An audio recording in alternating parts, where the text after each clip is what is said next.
Good morning, everybody. It is Thursday, May 28th. It is the last Thursday in May. I hope you all had a great Memorial Day weekend, and I know I did. And I've had a very busy week. And for the first time in a long time that I can remember, I was busy every night this week going out. And it wasn't really planned. It wasn't really planned. It just happened that way by luck. And I was very grateful for that. In fact, my plans for yesterday, Wednesday, shifted when a friend called me up and asked if I wanted to do something with them. So, which was even better, which I'll tell you about as we get further into this podcast. Um, so, you know, so it was a very interesting week. I'm not saying I'm going to have those weeks all the time, but this was the first time in a long time that I could say that I went out every single night this week and actually enjoyed myself. And that's why I want to say that today's podcast is actually going to be very unusual. And I'll be honest with you, because I always said that I'm not going to do this podcast if I can't tell you the honest truth. And I debated whether or not I should even record this. Because it's going to be one of the most brutally honest and vulnerable conversations I've ever had here. It might be painful at times and it's deeply personal. But I've realized that this is necessary, whether I choose to share this or not. It is, not just for my own catharsis, but for anyone out there, but for anyone else out there who feels silenced. You know, and I get that, and I get it because there are a lot of things that people want to talk about but are afraid to because they don't know how to deal with it. They don't know how to react to it, or they don't know what people are going to think about it. But here's the thing: who cares? Who cares what other people think about what you are feeling? Who cares about what other people think about what you have to say? Say your thoughts. It's good therapy to talk it out, whether it's talking to an AI app like Gemini or Claude, or just writing it down on paper, or just talking to yourself, or, and I can't believe I'm saying this, but role playing with yourself, believe me, you are doing yourself a favor. You are doing yourself a favor. And that's why I decided that if I'm going to do this podcast, I have to be truthful, regardless of the cost, because my Substack, the thoughts from an opinion from an outspoken guy, is exactly that. And what that basically means is it's my thoughts, my opinions, whatever I'm thinking about at that moment in time. And it can be anything. And that's why I think that that's a powerful tool to use because I'm giving you straight from the heart my thoughts, my deep personal thoughts, and I'm sharing with you. And you're all my subscribers, and I don't think of you as strangers. I think of you as my family, and so I feel, or friends, and so I feel I'm safe. That this is my safety net because it's the one thing that it's one of the things that nobody can take away from you because it's my voice, and that's it. And that's why I call this Substack my thoughts from an outspoken guy because it's my thoughts, my opinions, and it's coming straight from the heart. And if I can't be that honest, then I don't want to do this anymore because I owe that to you, my subscribers, who, as I said, I consider you as my friends and or family. And that brings me to the topic at hand. And I'm going to be backtracking a lot here, so bear with me on this. I was at a singles event this past Sunday, which is the last time I did this podcast, and I was basically hinting to it on that podcast. And it was a stark reminder of the world we live in, watching the way people act. Now, I've always said, and I'll be honest about this, you're probably wondering, why is he going to a singles event if he keeps saying he's happily single and he's not looking for love, but if love finds him great? Well, it's a very good question, and here's the honest answer. The honest answer is I look at it as a positive, as an open experience. Go in there without any expectations. But here's the thing: I also look at it as a night out, and that's it. And I had friends that were there, so we did that. And there were a lot of people, guys mostly, who came. Was most of the guys who came dressed like they just got out of bed and they don't even care about how they look. And a lot of them are what we call pity people. In fact, I really had a bad taste in my mouth when one guy, out of the blue, don't know this guy, never met him, he sees me taking a picture, and from behind me he goes, I don't think these guys are going to appreciate you taking pictures of them. Well, first of all, why would I be taking pictures of guys? Number one. And number two, why are you have no idea who I am, but that's your first introduction at a singles event? Why are you taking these guys probably won't be appreciative of you taking pictures of them? And that's the point of this podcast that I want to make, and I think it's a good segue, and I'll tell you why in a second. Because that's when you watch people, when people like this are just coming at you, just out of the blue, it's a snap judgment because they don't know why you're taking that picture. Maybe I'm taking a picture because somebody asked me to take a picture of them and I don't want to make it suspicious. So I'm doing it from afar. Maybe I'm taking a picture of the food. Maybe I'm taking a picture of the place. Maybe I'm just taking a picture for myself. So it's judge first, ask the questions later because that's how some people are wired. And that's not really, and that's one of the things I learned that night. They make the narrative, they construct it about others, but it's a reflection of some deeper issues that I want to talk about. Because all of these leads directly into what I want to talk about today, which is the reality of cyberbullying and the pressure to defend ourselves against narratives we did not create. This is a major health threat and part of mental health that often goes unnoticed. And I want to break that silence. And the reason for this podcast, one of the things I did, and this is something this morning that I actually woke up with, and I have a busy schedule today, you know, but I wanted to take the time to record this before I head out because it's fresh in my mind and I'll forget about it. So I want to do this now because I've been doing a lot of thinking about this. I've been doing a lot of thinking about the pressures to defend ourselves against narratives that we didn't create. There's a famous piece of wisdom from Mark Twain that I live by, which is get your facts first, then you can distort them as you please. And I live by that mantra, one of them, because the lesson is simple, but critical. A real argument and a real life has to be built on a foundation of facts, not feelings or performative drama. You need the truth before you can move forward. And that's important to understand. This is why I always say facts matter. I've said this in all my podcasts, in most of them, that facts matter. Because without facts, you have nothing.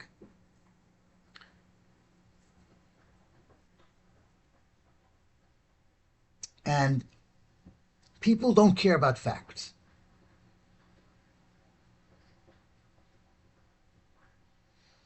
People don't care about facts, and this actually goes into what I want to talk about. Because one of the biggest lessons I've ever learned in life, not only is my mantra about Mark Twain, who was, and I've studied Mark Twain, his books were brilliant, was that he was a smart person.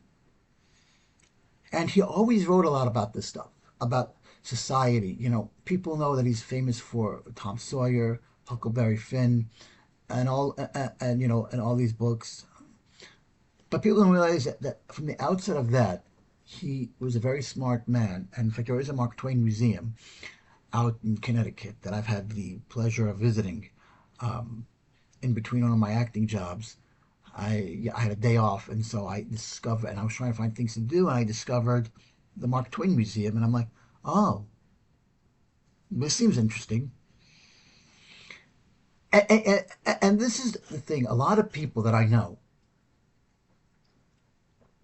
will never do these things because to them it bores them, because it's not fun for them. They'd rather do something like, going to a sports bar or going to gamble or something that benefits them. And that's the problem with society. People don't want to learn. And you remember those?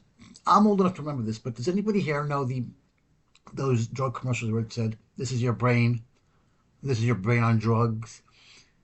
Any questions? And the tagline was, "A mind is a terrible thing to waste."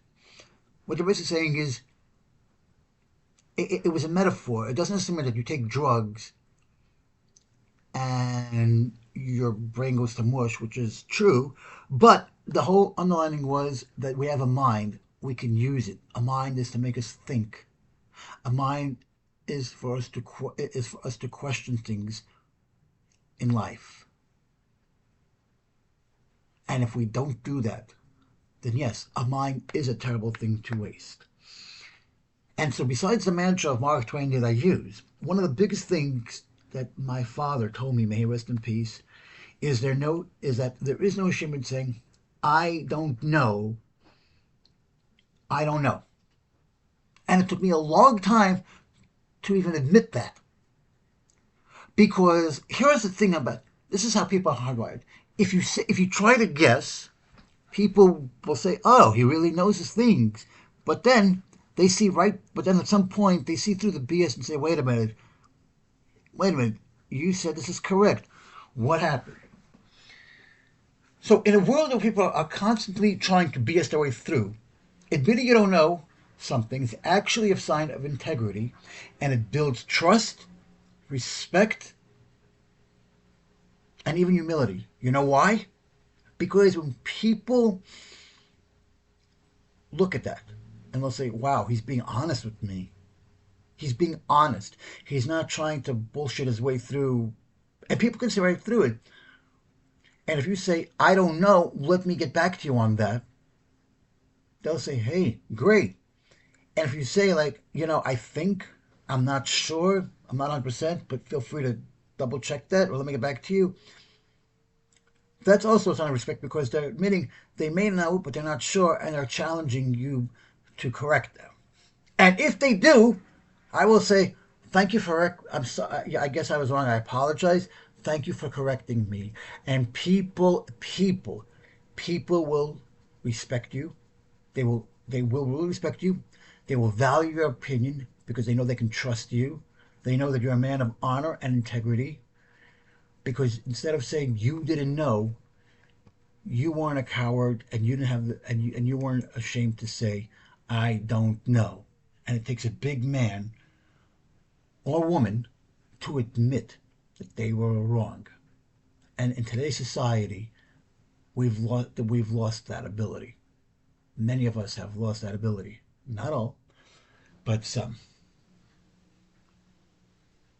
And in my own life, as I said, in my own life, being willing to admit what I don't know and then going out to watch a video or read and find the answer has been the key to my success. And here's the thing on that. I went to a job fair last week. Nothing came from it, and here's the thing: people are trained actors. People are trained actors, and yes, when you act, you're a classically trained actor. You go to school for it, but I don't mean it like that. I mean that in this instance, I mean that as a metaphor, because when people say they're trained actors, what they're it's like they're being trained and told what to say. It doesn't really matter, and so everything they say or they do, it's all an act. My interview went very, very well. And she was asking me all these questions and everything, and I was giving her all these stories about my personal experiences and my personal growths and opportunities and how they don't take it. And then she asked me the one question that I didn't know, which is, "Do you know how to do A or B?" And I said, "No, I don't. But like the story I told you of my chair, which is I used YouTube to learn how to put together." And then I said, and I had a human says, "But now it broke, so either I did the job wrong or it's just a shoddy." I said, "I can use YouTube to learn how to do the same thing. And I was being genuinely honest. I basically said, and I said that. And unfortunately, there's been some miscommunication somewhere along the line. But the irony on this is that the whole job was about hospitality, front desk communication. Ironically, I emailed the person that I interviewed with to let them know about an issue that they may or may not be aware of. They never answered my email, so I left them a voicemail, which they didn't respond to either. And this is ironic because in the hospitality field, communication is everything. And if you can't communicate, then you're in the wrong field. And by that I mean a front desk management or guest services. And they're doing the exact opposite. And they're doing the exact opposite of what they actually want you to do, of what this business is about. And in the corporate world, that's everything. Because if they're telling you one thing and they're doing the other thing, then, that says a lot. And so I didn't know. And I said to the person, and I tell this every time I interview this about my father. And I'm saying, I don't know, but I'm willing to learn. And my ego and security are intact. That I'm not afraid to say, I don't know. And there's no shame in saying that. Because if you try to guess your way through it, it's going to work. But at some point, people are going to realize that I thought they knew what they were talking about.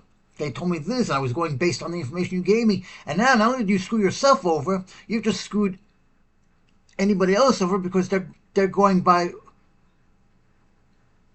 wrong advice or wrong things they were given, and it comes back to hurt you, not them. And any person with any self-respect or dignity will realize that if I give wrong information, it can come back to hurt me.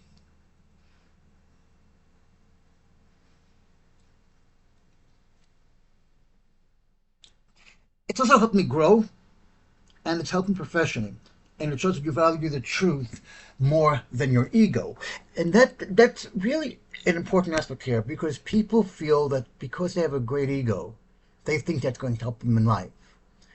And that may be true, but at some point, that ego is going to be your downfall. And I've seen it playing out in real time almost every second of it, almost every single day. And it's really sad where people think they know better than the professionals. And I see this almost every day. In fact, I go to this one specific meal very often at Shabbat. And there's this one guy who thinks he knows better than everybody, including in an industry that I'm in the acting world, in the entertainment field. He decided he knows better than me about the industry. And I said, yeah, hey, I'm in the industry. I'm telling you firsthand, from first-hand experience, like, you don't know nothing. I'm like, how do I know nothing? I'm in the industry, are you? It doesn't matter. I know everything. I'm like, okay. Then explain to me what you mean by this. It doesn't matter. I know everything. I said, it doesn't matter. I'm in the industry. I'm telling you, I'm speaking from experience. I know firsthand, so I can speak about it. If I'm not in the car industry, if I'm not a car dealership, how can I have a conversation about the cars on the market? I know nothing about cars. I don't sell cars. I don't drive a car. I don't need to know about this industry, so I know nothing about it. I'm in the entertainment industry, so I'm qualified to tell you about this stuff. He goes, no, you don't know. And that's the thing. It's an ego. You're saying you know better than me, but you don't want to explain how you know better than me. You're saying, I don't know. You don't know. I know. And they're 100% wrong. Okay. You could be right. I could be wrong. You could be right. But you're not telling me that. You're just saying they're all wrong. Why are they wrong? You may be in the industry, but I know better. Okay. Then tell me. Doesn't matter. I don't have to tell you. Yeah, you know why you can't tell me? Because you don't know. But you have such ego, and you want to feel important, and you want to feel special, and nobody likes a big shot. So if you're going to say, yeah, I know better than you, but I'm in the industry and you're not, that's like somebody saying, yeah, I know all about the news because I'm news. Well, you're wrong. The news is wrong. But I do this for a living. I'm a news reporter. I report the news. Yeah, but you reported wrong. I can do a better job. Okay? Then why can't you? I don't want to. So, okay, if I'm telling you the news wrong, then what exactly happened? If I reported the news wrong, correct me. What did I say wrong? It doesn't matter. You shouldn't be a news anchor. Okay, it doesn't matter what. And that goes into my next segment of what I want to talk about in my next segue, because it's really important to understand that your ego says a lot about who you are. And it tells society who you are. Because with an ego, you can also be the biggest big shot. And it's a song by Billy Joel too. It's a song by Billy Joel as well, where he basically says, "Big shot, did you? All your friends were so knocked out. You had the last word last night. All your friends were." I forgot the rest of that.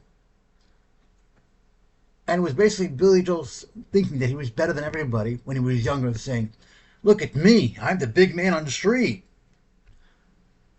But what does it actually get you? What does your ego actually get you? And that's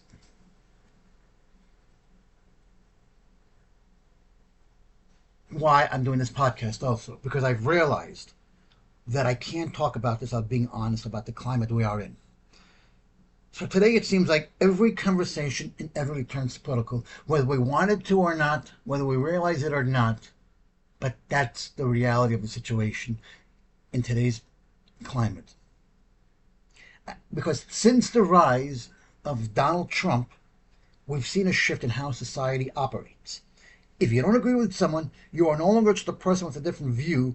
You are an enemy to be defeated. This environment fosters a manufactured reality. It encourages people to build narratives to protect their own ego and their political identity. But as the saying goes, keep your friends close and your enemies closer. Because the lesson isn't to become like them, but to recognize that their need to make me an enemy is a symptom of society that has forgotten how to think and how to listen. And that's basically true. And I look at this, and unfortunately, nothing can happen today without it being political, because it all goes back to Donald Trump. Because Donald Trump basically told the world it's okay. It told society it's okay to show your real self. It's okay. You want to be a bigot? Knock yourself out. You want to be racist? Hey, go ahead. You want to be a racist? Sure, go ahead. And that's exactly what people did. He created this cult, which is MAGA. But MAGA can't admit to that. And when you tell them you're in a cult, they say, hold on. Yeah, I apologize for that. My laundry in my bedroom. I don't have a private office, so I apologize for that one. But anyway, MAGA is a cult. And when you tell the cult, when you tell somebody in MAGA they're in the cult, their response to this, yes, I know, you're a Democrat, and the Democrats are a cult. They're not saying that because it's true. They're saying that because Donald Trump said it. And that's why. Because Donald Trump hates Democrats. Why? Who knows? But, your cult leader's telling you what to think and say, so, hey, it must be true. And I always call them Democrats. And that's where the critical thinking comes in. Once you join a cult, your critical thinking goes out the window. And you only think you're thinking, and you're not even thinking anymore. You're just saying what you're told to say, you're thinking what you're told to think, and you're believing what you're told to believe. And everybody else is lying. And that actually is good for me, because I, last week, told somebody that I thought was my friend. I said to me before the Michael Jackson movie came out, and I hope y'all, and I wonder what y'all thought of it if you saw it. I said, I saw it. It's like, how do you see it? And then I said, well, I didn't really see it. I saw it as a work in progress at a focus group because of my connections in the industry. So he said, oh, you lied. No, I didn't. I saw an unfinished product.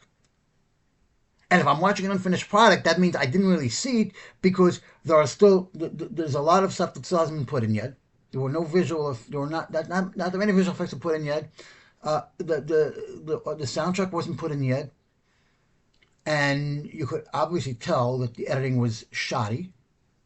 So I was seeing a work in progress, and it doesn't. And a focus group was basically telling me, "Yeah, we saw the movie, but because we had to fill out cards afterwards to tell, with our thoughts about does anything need to be changed, added, taken out, things like that." So I may have seen the movie, but it's not the final movie. So by the time the movie came to theaters, it's a different product altogether and a finished one. Now I haven't seen the finished product, but in his mind, I'm lying. And so he's been giving me the silent treatment for the past week. And when I saw him on Friday night, he pretty much ignored me, gave me the cold shoulder. And we made eye contact when we had to. We spoke when we had to. But our French, but our interaction was pretty much non-existent. And when I was walking my friend home Friday night, I asked her if she noticed anything different, and she said to me, "He gave you the cold shoulder." I said, "Yeah, I know." And it's been like this for the entire week. And it's been like the entire week. And I've been living when I said I had a great week this week, I wasn't exaggerating. I literally did that. I took myself out to Brooklyn Bridge Park and to see some pictures at a festival they were having. It was great. And I'm just walking in the street, and I'm walking around, and then I passed a ferry, and they're like, "The ferry's going to Governor's Island." So I'm like, you know what? Why not? I'm already here. I'm in Brooklyn, but let me go to Manhattan and let me go to Governor's Island. And I might do a podcast on history of Governor's Island at some point. I have no clue. I wouldn't worry about it. Um, and I was by myself. Nobody bothered me. I turned my phone off. I took myself off the grid, and literally it was great. It was great. And I'm in a chat with him and somebody else.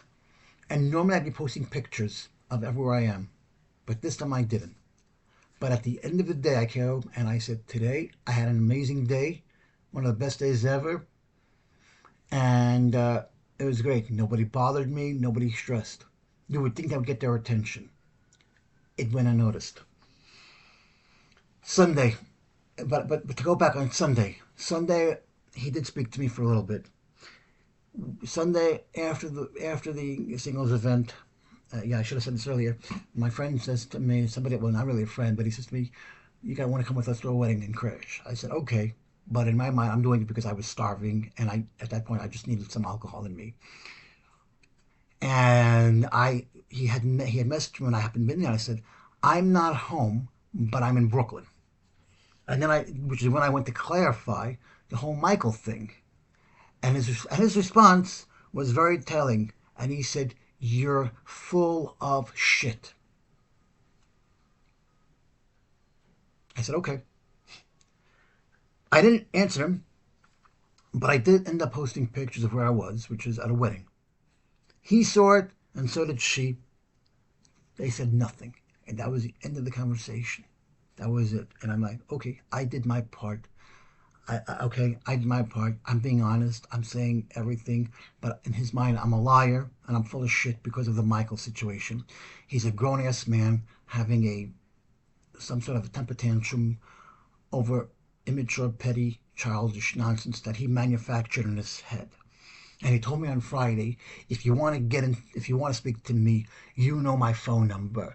What he means by that is if you want to talk to me, come to me on WhatsApp. He was basically dictating to me the terms of how I should speak to him when he's the one who manufactured a crisis over pettiness. And I'm not going to give in to his terms because that's what he wants and there's no reason for it. He created this and he's trying to dictate his terms to talk to him. Isn't that messed up? Isn't that messed up? And then we go to Monday. I didn't post damn pictures. Tuesday, I went to my friend's birthday party. We took me, him, and his wife.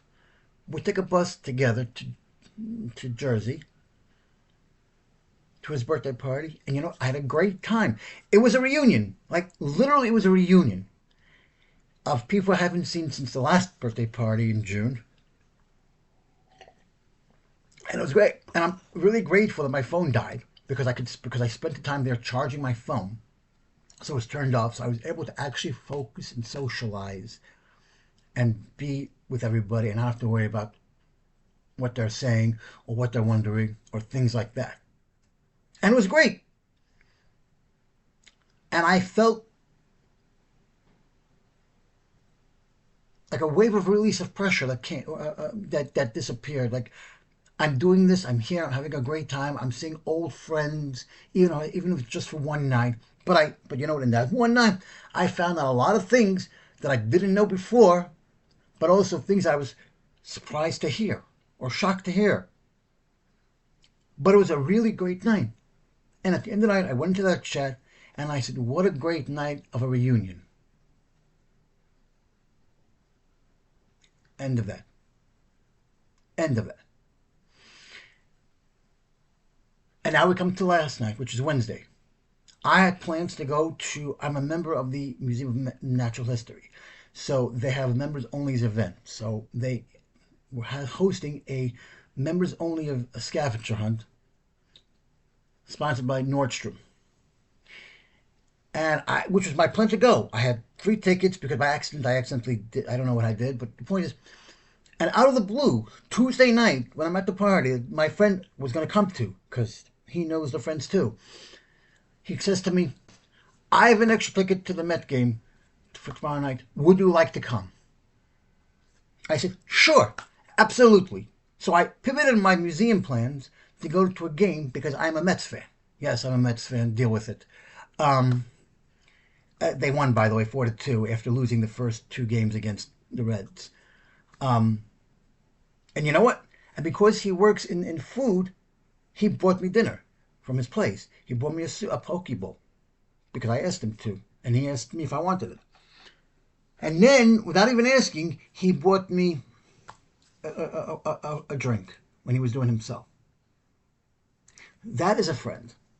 And I had a great time. I kept my phone off because my phone was not, my battery was dying. So I turned and I had a long ride home. So, and I had a game and I had a great time. We caught up on things he already knew. I mean, I see him a lot. I see him a lot of the times too. But it's always nice to have friends in a setting between the two of you instead of with a group of people. The dynamics change immensely.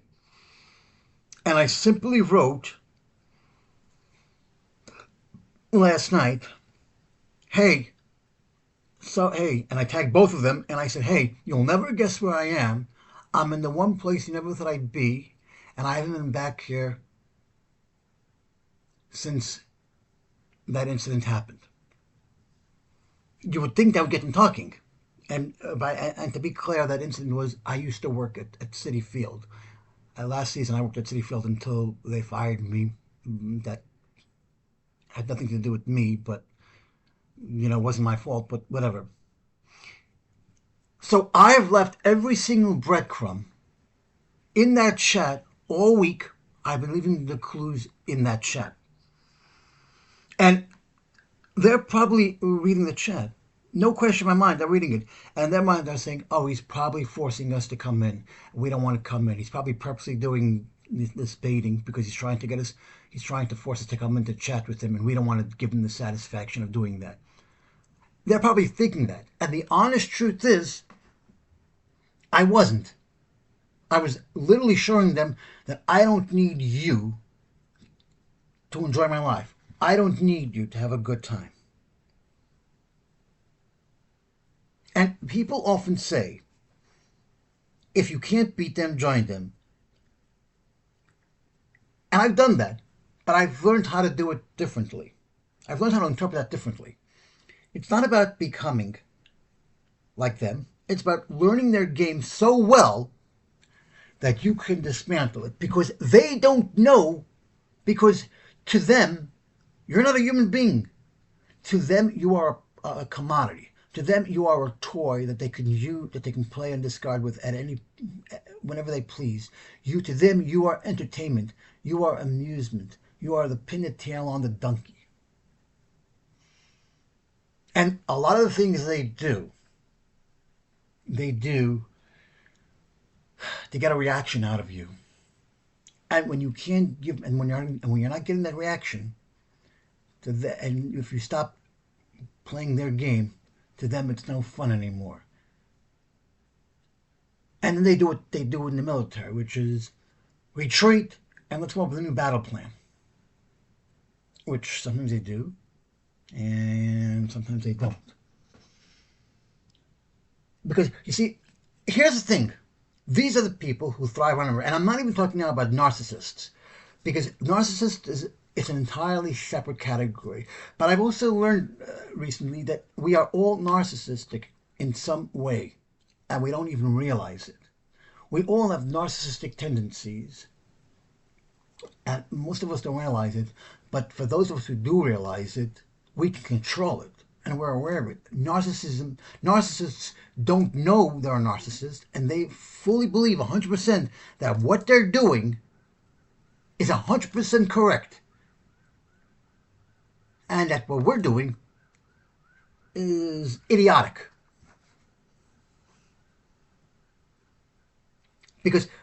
So these people who thrive on anger are not just narcissists.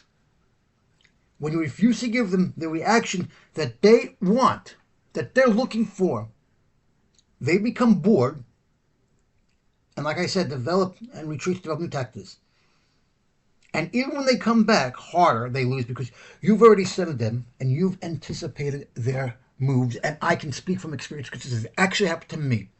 This has actually happened to me, and it's not only in my private chat, it's in another chat I'm in with WhatsApp with some guy who I've mentioned in my last podcast, who makes up all these weird ass stories to make himself look cool, to make himself fit in like a clique.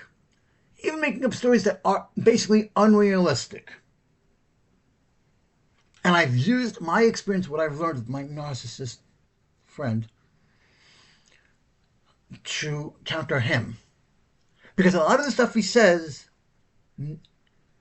doesn't make any sense. For instance, he says he has a wedding every night. So I asked him, how is it that you have a wedding every night and only you? How is it?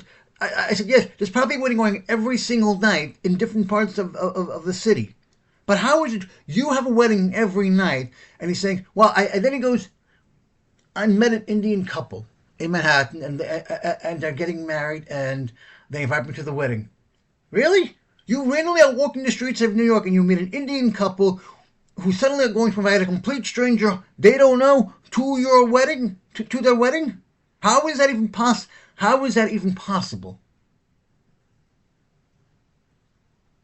And he didn't answer that. I said, I walk in New York City almost on a daily basis. No one ever approaches me and says, hey, we're getting married. You want to come?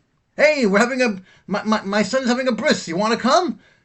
No, nobody is. I don't know where he's hanging out, but I sure as hell don't meet a random couple in the middle of New York City and I start talking to them, because I can assure you that in New York City, no one is stopping to have a schmooze with somebody else, because in New York City, people don't talk to you because they're always in a rush, even on the train. So I don't know where he's getting that story from. And when that story backfires, he just switches to something else entirely. Or tries to pin it on me or someone else. For instance, he says he has to buy 2 new suits because he has a wedding, so he's going to Bergdorf Bergman. Now, I know for a fact this person lives a few blocks from me, and we do have a suit store. There's one actually around the corner from me. But here's the thing. First of all, why do you need 2 suits? What's wrong with one? And if you're not working, why do you got to go to Bergdorf Bergman? So so the idiot thinks we have that if he's posting pictures, see, I'm at Bergdorf Bergman, I'm at B&G, I'm posting a picture. Except for one tiny little problem.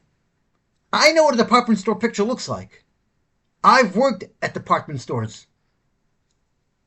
And they always have these extravagant lights and extravaganzas and all this. His picture was like looked like the store that was right next to me. And so he's pretending all of this stuff. And so I've learned to beat him as an and ask all these questions. And when you finally ask all these questions, and they're either deflecting and not answering the question or changing the subject, You know they're hiding something. And if they leave and come back like 3 or 4 hours later, it's because they ran out of ammunition, they ran out of material, and now they're thinking of a new strategy, which is to retreat, to come back and do something else. But here's the idiot of the eagerness. If it didn't work the first time, why do you consider it work the second time? If you're going to make up a story, I don't care. You want to make up a story, because we all do it. But if you're going to make up a story, make it believable and make it realistic. Don't come up with a story that everybody knows is BS, especially when we know you and we know you don't have any connections. Because the one thing I was actually able to catch him on was the following. He said, I have many connections in the entertainment industry, and I hang out with these people in mansions, and I can get you in. And I said, hey, numbnuts, I'm in the industry, and even I don't have those connections. I have connections, yes, but not those connections. And he didn't respond to me on that. But that's the one thing where you can't bullshit me, because I actually know for a fact is a complete and utter lie. Because when I'm in the industry and you're saying, and now you're trying to use that, and you know that I'm in that industry, did you think I was going to catch that? I'm in the industry. I've never gotten an invite to someone's mansion. And by the way, that's a misconception. Most people in Hollywood, most people in the TV, film, or music industry aren't living in mansions. They're living in townhouses in Brooklyn or co-op in the city. Not everybody's having a mansion because they can. So that statement is actually inaccurate. There are a lot of people who are living, there are a lot of celebrities, there are a lot of actors and celebrities and big people who are living right under our nose, and we wouldn't even know. They may be sitting in a cafe next to us and we wouldn't know. They're probably walking right next to us in the street and we wouldn't know. These are people who are regular people just like you and I, only richer. So his whole theory went out the window, because I said, listen, I'm in the industry, and yes, I have connections, but I'm not going to brag about it, because it goes back to trust. When you have connections and network, sometimes these connections that you have don't want you to announce it. They want you to announce it because they're doing it because you've already established a rapport with them, and they're trusting you. And if you start breaking that trust, well, guess what? In the entertainment industry, word of mouth is everything. And if you fuck them over, they're going to go after you. They're going to tell other people. And before you know it, you're going to become an outsider and you're going to be shunned from the community. So this is the one time where someone's ego and someone's bullshit is working against them. You can't try to play that scheme with somebody who's in that industry and knows how it works. And that's why I say it doesn't work, because you've already seen their moves. And it goes with me too. When someone says to you, I don't hate you, but I don't talk to you every day, it's a fair, valid point.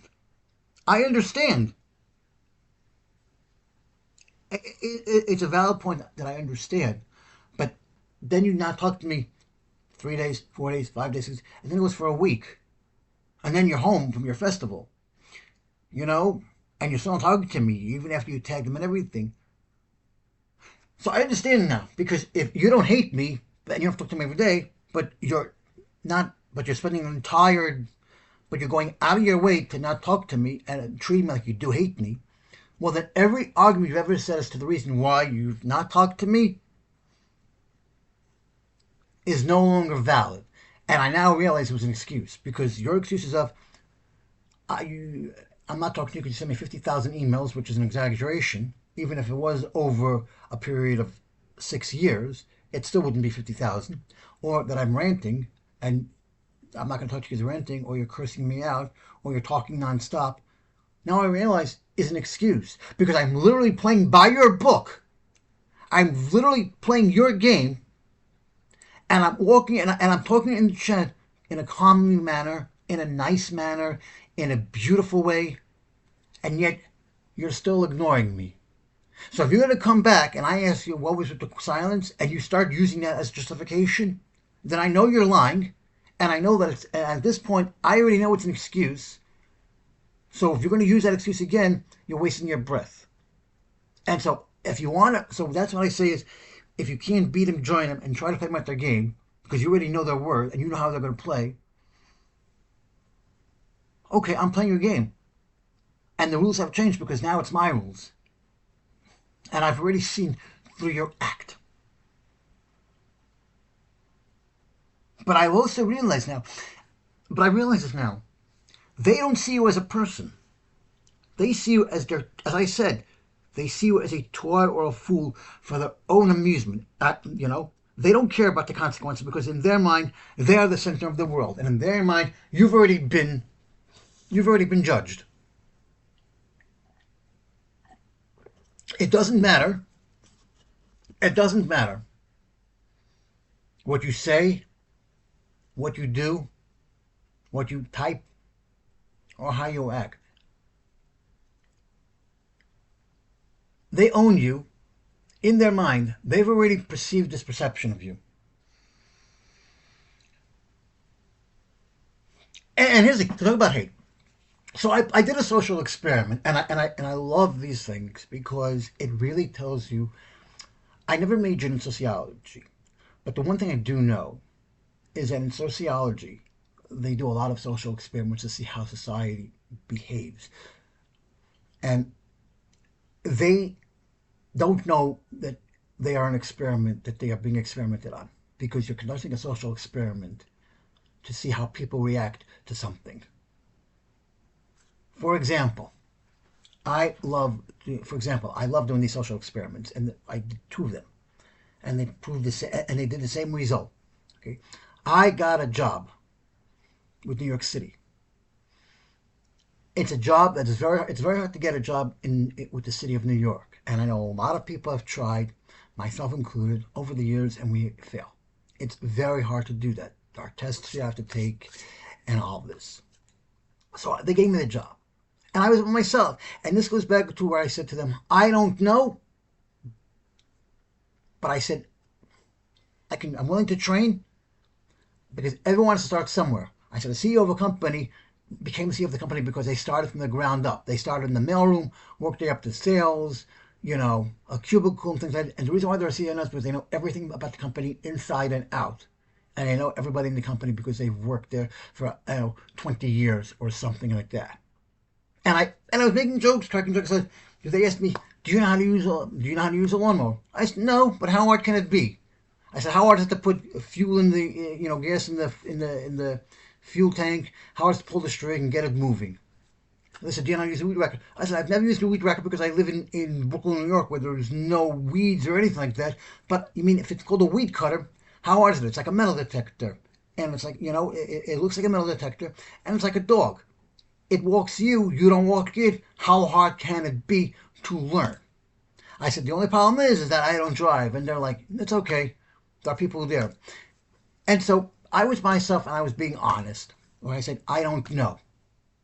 Because there are many people who go on an interview and they try to fake by saying, "I think, I do know." Or "I think I know. Maybe, I'm not sure." And somehow they still get the job. I don't know. But, so I've learned that. Okay. So the social programs I put on Facebook. I'm starting a new job in the city of the mayor of New York, with the mayor of New York, the mayor's office. Great. But this is what happens. But this is what happened afterwards. It wasn't like, "Oh, congratulations. Oh, how'd you get that?" Or like, "You're working for the mayor? Why would you be working for the mayor?" And it really wasn't that at all. And I was using AI for the answers. But these are some answers I got from the mayor's office. It was no congratulations, no, "Oh, how'd you pull that off?" Or like, "I'm so happy for you." No. This was, one comment was, "Long live Mom Donestein." Somebody responded to him with a pirate flag, which I don't even know what that means. My response to them was one was, I'm curious, when you post that flag, are you trying to communicate something specific or is this just how you signal to each other? I never got a response. And the response to the other person was, glad you guys found each other to chat. It's clear you're more interested in your own political echo chamber than in anything related to my post. No response for that either. Another response I got about the mayor was, what are you doing for him? Are you giving him massages? Which is a very sexually innuendo thing and inappropriate, but they posted that anyway. And I did get one person saying to me, Mazel Tov, dear Mark, happy for you and wishing you all the best in your new position. Somebody I haven't seen in years wrote that.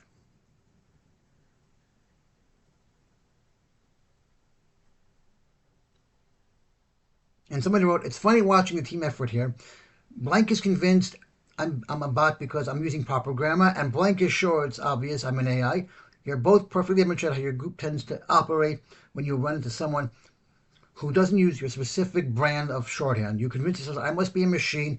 I'm sitting at home writing these to myself. Sorry to disappoint you. And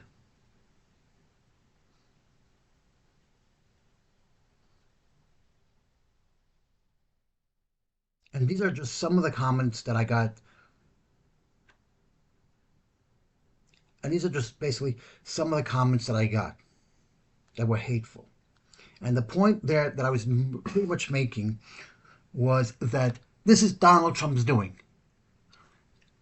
They hate Mamdani because Donald Trump told them to hate Mamdani. They hate Mamdani for three reasons. One is Donald Trump told you to hate him, so you hate him. Two, he's Muslim, which pretty much makes you a bigot. And three is he's an anti-Semite and he's a socialist. And if I'm working for him, that basically means I'm going against my Jews. I support his agenda, and that probably means I voted for Mamdani in their mind, which absolutely, which makes absolutely no sense whatsoever.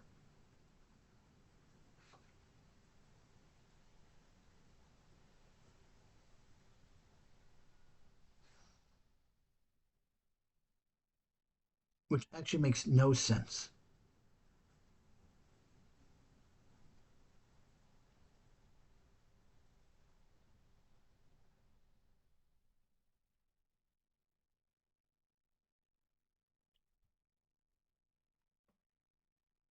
And and that goes back to what I was saying before.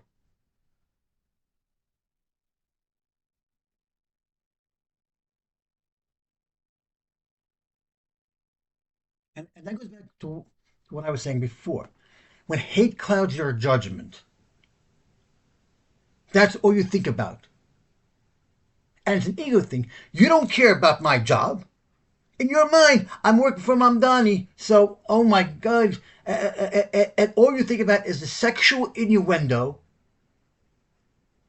and you're like making this all political, and you're making it about yourself, which is selfish, yes. But I'm on Facebook celebrating my achievement for getting a job in the mayor's office, and all you all can do is basically play this as a game and throw out sexual things like you're some sort of a like immature people. But here's also the thing: how can you hate someone you know nothing about? Until a year ago, no one knew who Mamdani was. All I knew was he's an assemblyman. I didn't know who Zoran Mamdani was until he flew himself into the Philippines. I didn't know what it was. How can you hate someone you know nothing about? And that's the point I'm making. And I've said it many times myself, and the response I got is, oh, did you vote? You voted for Mamdani, didn't you? First of all, I never said who I voted for, number one. Number two, and even if I did, who cares? And number three, you're the same person we told not to vote for Trump, and you did it anyway, so you have no credibility whatsoever, so you should just shut the fuck up. Because if you can vote for Trump, because if you can, and you have issues with Mamdani, but you don't have any issues with Trump, then really, who's the idiot? Really, who's the asshole here? You're trying to justify that it's okay what Trump is doing, but the fact that you hate Mamdani simply because your cult leader told you to, simply because he's a Muslim, and you have issues because the Muslims are praying in public or they're praying next to Jewish schools. First of all, praying in public, Muslims have been doing that for a long time. There are times I walk in the streets and I see a Muslim praying on the floor. Do I think they should be praying in front of schools? No, that's not for me to. Yes, no, maybe. That's not for me to judge. That's not for me to say. Why they're doing it specifically at Jewish schools, I don't know. Would a Jewish person go and sit outside the church and pray? I don't know. Maybe. I haven't seen it, so I can't comment on that. Would a Jewish person go to a mosque and pray outside of the mosque? Again, I don't know. I've never seen it. But the fact you're saying that Muslims are outside, are taking over the streets with an intifada because they're praying shows that you're a bigot. Because A, freedom of religion is a First Amendment right. Okay. Second of okay, so that's not an so before you label it as an intifada, which is ignorant in and of itself, But we as Jews, we do the same thing. We go to a ball. They go to a ball game, and they need 10 people to pray the evening prayers. If you're at a ball game, they say, "You Jewish? We need 10 people." And we're doing it in public. How come we can do it in public, but the Muslims can't? How come we do it and the Christians can't? It's a double-edged sword. You can't have it both ways. But at intifada, but if you're labeling as Muslims praying in Jewish neighborhoods and intifada, well, then you're filled with nothing but hatred and bigotry, and it's got to stop. Because before you label it as intifada, like Mark Twain said, if you're gonna distort the facts, know what the facts are first. Labeling Muslims praying in neighborhoods as an intifada is morally wrong, ethically wrong, ignorant, and basically flat out bigotry. Because you're basing your hatred on something you do not know. And that's bad on you, not me.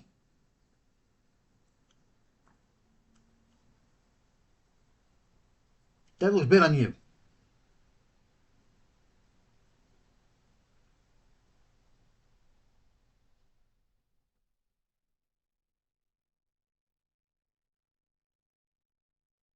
So I've beat my own game based on my experience.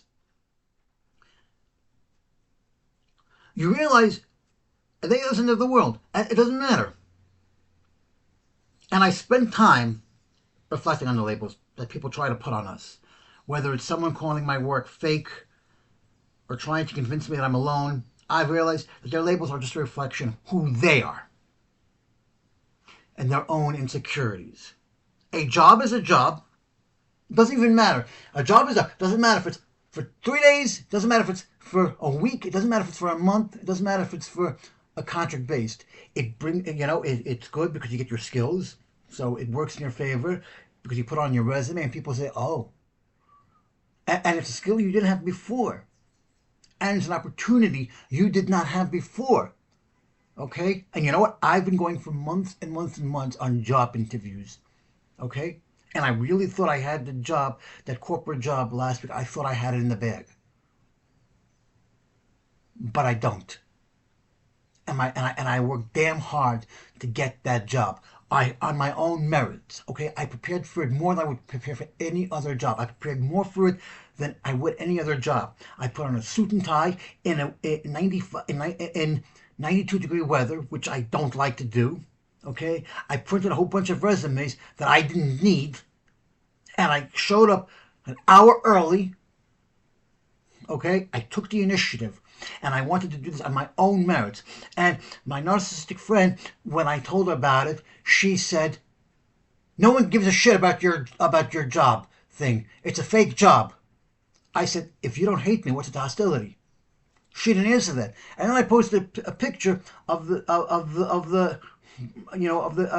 food they were having, and her response was, "Whatever." And And she did it on purpose because she was trying to get a reaction out of me because she wanted me to fail. And I wasn't going to fall for that trap. I was doing this on my own merits. Yes, I likely did not get the job. But you know what? When one door closes, another one opens. And that's exactly what happened. Because I took the park job. I applied for it 2 months ago. I had forgotten all about it. And out of the blue, as I'm on the road traveling, I get a phone call. Hey, we want to bring you in for an interview. Great. I go to the interview. Within 3 hours, I get an offer pending processing, aka the background check and all the onboarding crap. And I'm like, great. It's a seasonal job, but it's for the World Cup. And yes, I'll make some money, but you know what? It's better than no job because I spent months doing interviews, and most people would have given up and saying, I can't do this anymore. But as they say in Galaxy Quest, never give up and never surrender, and I didn't. I stuck to my guns. I did everything by the book. I was patient. I persevered. And you know what? I tried the tactic when others weren't working. I did another tactic, which is be myself, be relatable by telling stories that have to do with the job, even throw in some humor and tell them I don't know. Because they will respect you more. Even if it doesn't get you the job, the fact that I got my foot in the door to get that interview is, and of itself, an achievement. And how many people can actually say that? And so there are people who can't. And that's when I did this social experiment, which, by the way, passed. Because I already anticipated what they were going to say. Because I know these people on a personal level. Yes, I've met many of those people. And the fact that they can come on my wall, sabotage my news, my good news, for their own political gain, and feel no remorse whatsoever, tells me more about them than it does me. It says they don't want you to succeed. And the fact that I took a job for a guy who, in their mind, is a Muslim, socialist, and anti-Semite, when he's never proved that he hates Jews. And somebody even went to me and decided to tell me the following. Somebody actually told me the following. And I kid you not, you can't make this stuff up.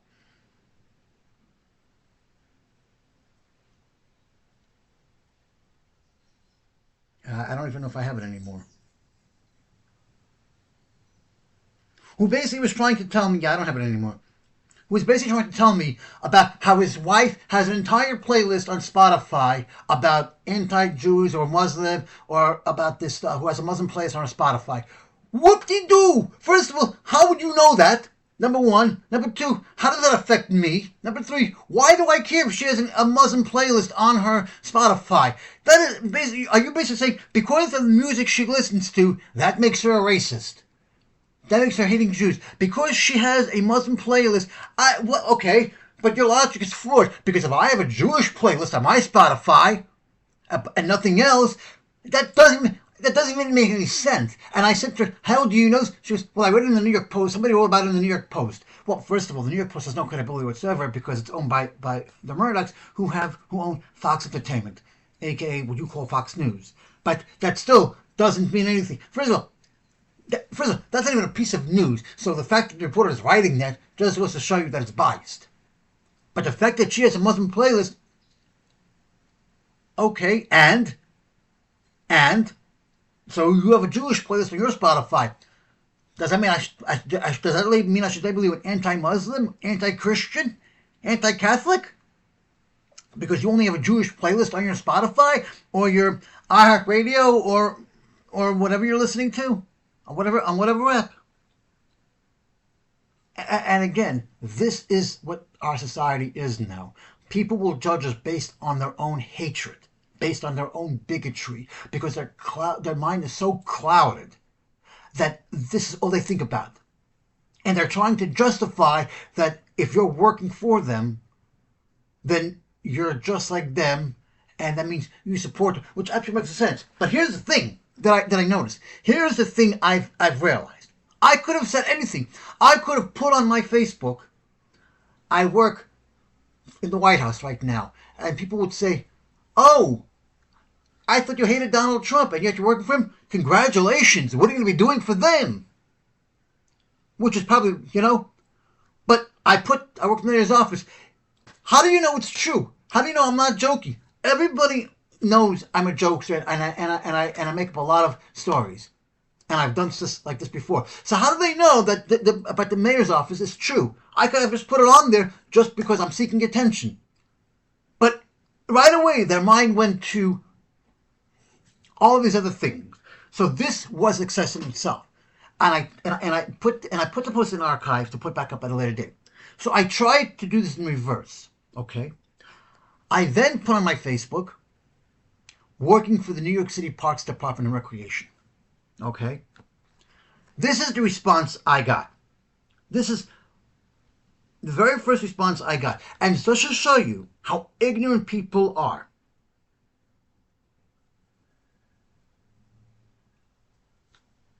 Just to show you how ignorant people are.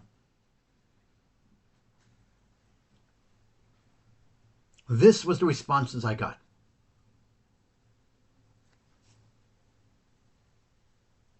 Wait, I gotta do it this way.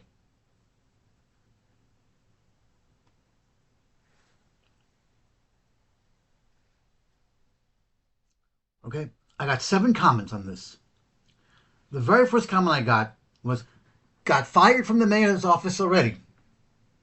I responded, you know, it's fascinating to see how quickly you jump to that conclusion. I'm simply documenting my professional path as I go. Are you actually interested in how I'm doing, or are you just here to speculate on my employment status? He never responded to that. The next comment I got was, serious question, are you doing both jobs? I responded, let's just say there's a lot moving around in my professional life right now. It's an interesting time. His response was a little but enjoy. My response was a question mark that never went answered.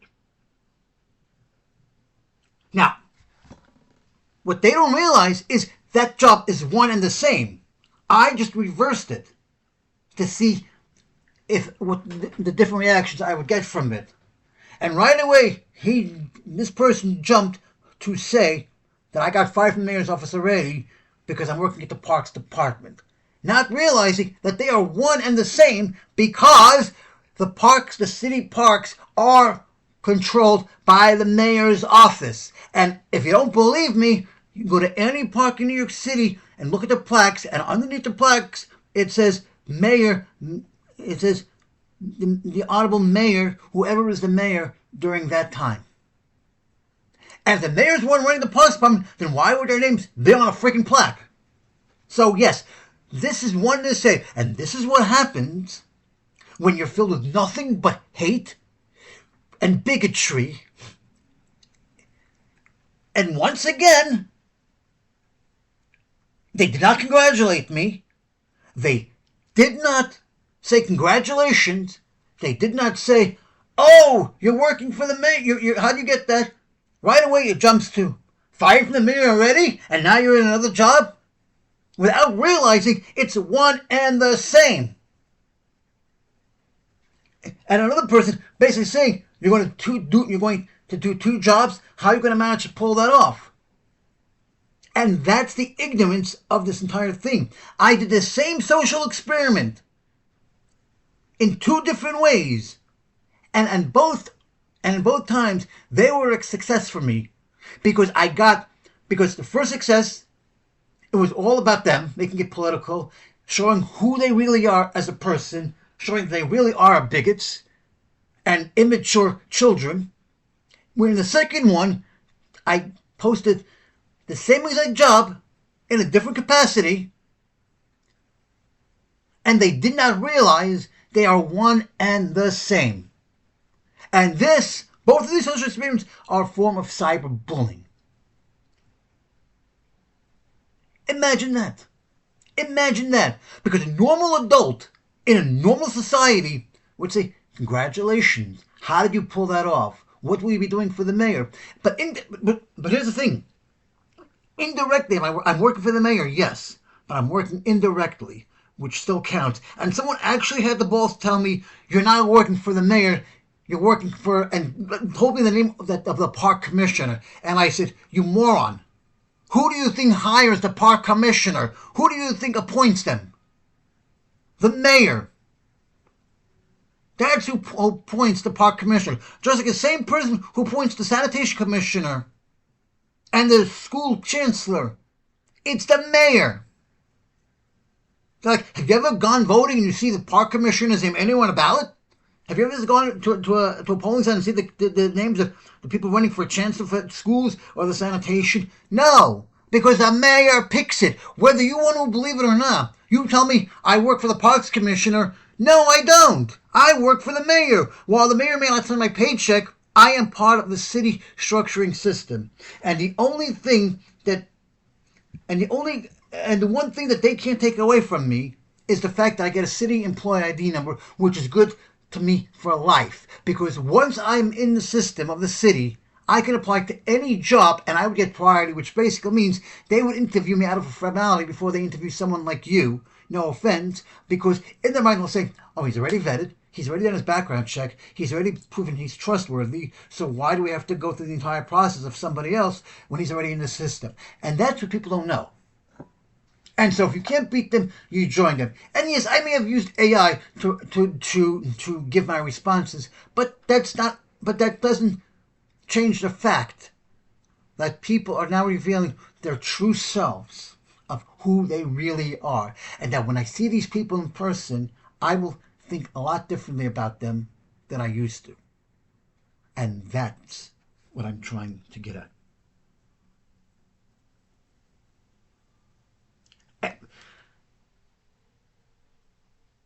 And yes, like I said, a job is a job. It provides a paycheck, provides an income, it builds skills, and it also gives me my independence. You know why? Because a lot of these jobs I do are very flexible, which means it allows me to do other jobs as well, like the acting job or brand ambassadorships, trade shows, things like that, instead of being tied down to one job, and it brings me happiness. And how many people can actually say that? How many people can actually say that?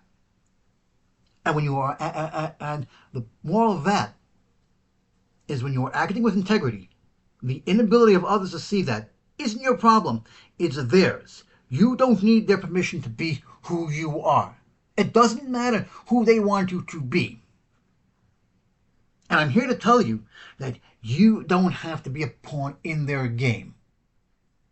You don't. Because all of these people who think they're bullies, who think they know better, than you, their insecurity is their problem, not yours. But they're putting it onto you because they don't want to deal with it. It's the same thing with my friend. I put all the breadcrumbs in there, and all his responses were memes of a sexual nature because he truly believes that I spend my days sitting at home and jerking off.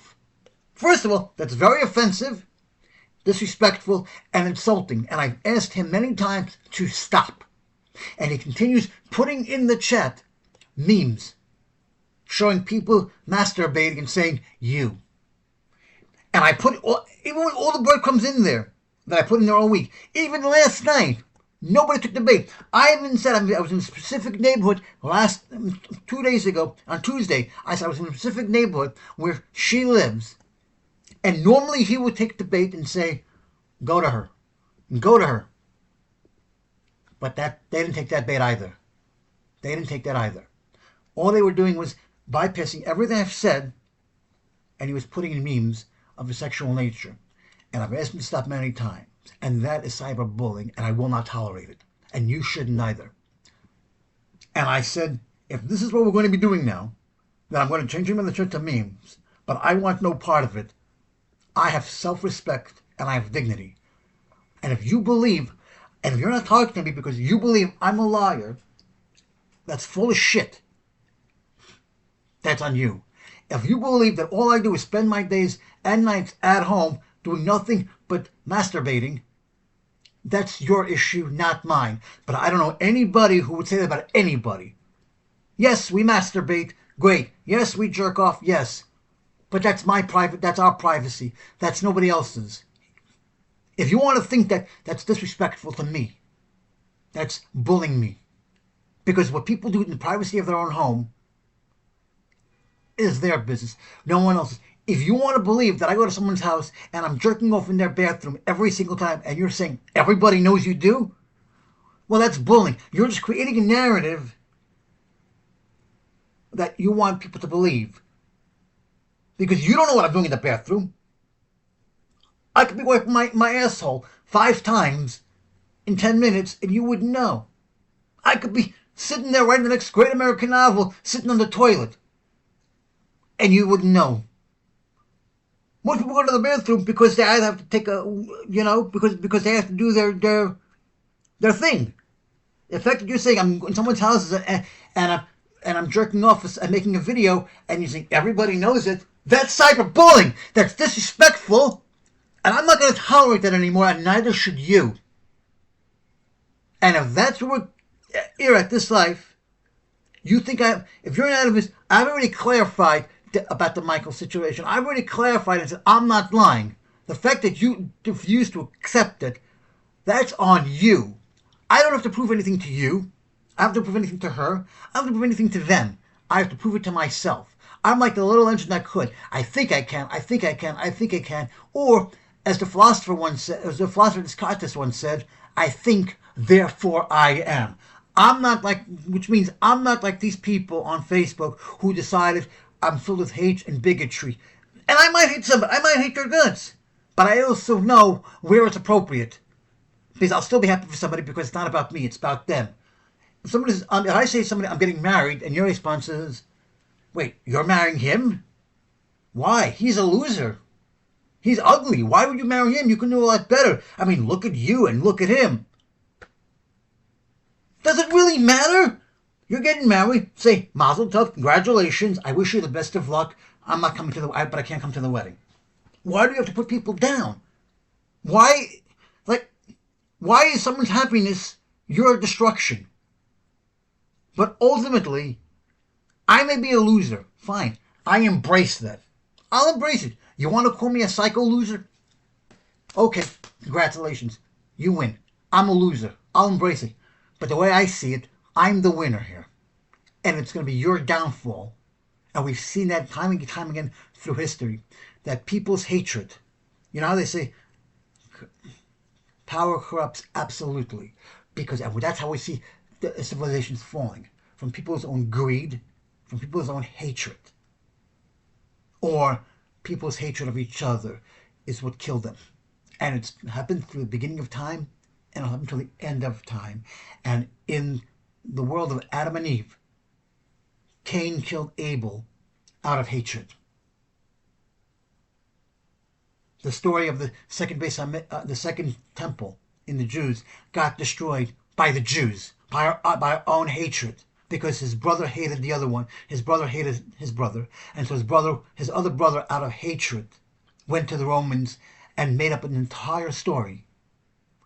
And essentially, his brother got killed because of that. Because of the hatred. And that was the downfall of the second temple. Because we are our own worst enemy. We are our own worst enemy. And when hatred clouds your judgment, you think of nothing but that. It doesn't matter if someone got a great job. It doesn't matter if someone's getting married. It doesn't matter if someone's if someone's pregnant. It doesn't matter if someone's moving to a new house. In their mind, they already know you. In their mind, they've already created that entire narrative of who they want you to be. And you don't have to play that game. And unfortunately, this is what it is. And unfortunately, I don't have to stand here and take it. And I'm here to tell you that you do not have to be a pawn in their game.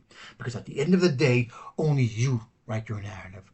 Only you control your destiny. Only you decide how you want to live your life. Not anybody else. You don't have to participate in their world. A world that they're writing. A world of 1984. You have the power to step back and reclaim your sanity and choose your own path. And it doesn't really matter. They can make any path for you. They can decide how you live. They can decide how you work, where you work, they can decide anything you want. In their mind, they've already decided that they're judge, jury, and executioner. They've decided that you're in their world. They're rewriting the reality for their games. And in their narrative, you are the schmuck. In their reality, you are the loser. And in their reality, You are the one that they're coming after because you are not on their level. Because you didn't vote for who they wanted you to vote. You hate who they want you to hate. That you hate the one person they like. You aren't giving in to them, and you are better than them, and they can't stand that. And here's my advice, and I'm going to leave you with this: don't take the bullshit. You are you. You are you, and that makes you who you are. You can think for yourself. You know the difference between right and wrong. You believe in facts. You believe in learning and making yourself a better person. You believe in a world of critical thinking that makes us think. And that's why they're afraid of you. And that's why they feel threatened by you. And do not let anybody take that power from you, because the minute you do, you become one of them. And by learning, we grow. By understanding the world around us, by observing, we become a better person. And by learning and becoming a better person, we also learn more about who we are and what we're capable of and what we can accomplish. So if I can leave you with just one thought, it's this.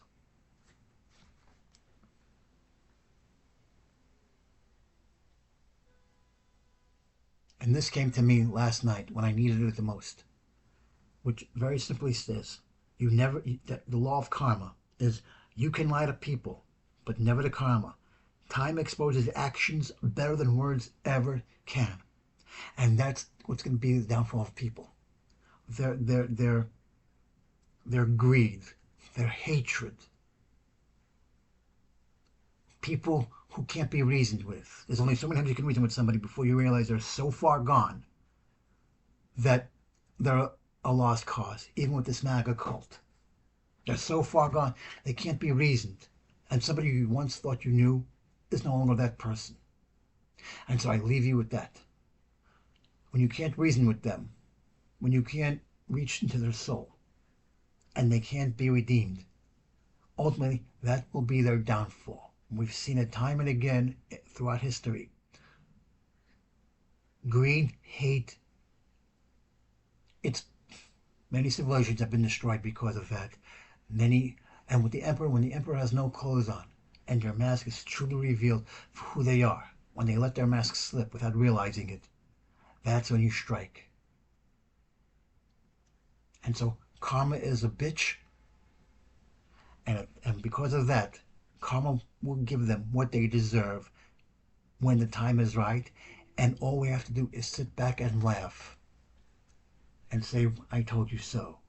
And I'm going to leave you with this, and this is good for anybody, but in my aspect, I'm going to say, I am Mark, I am me, I am unique, I am free.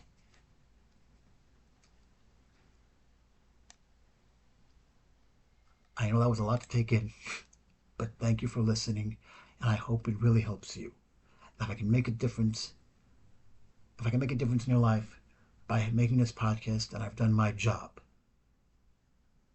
And I'll say again, and you can say this all the time, I am Mark, I am me, I am unique, I am free. Use that mantra daily, and it helps for therapy.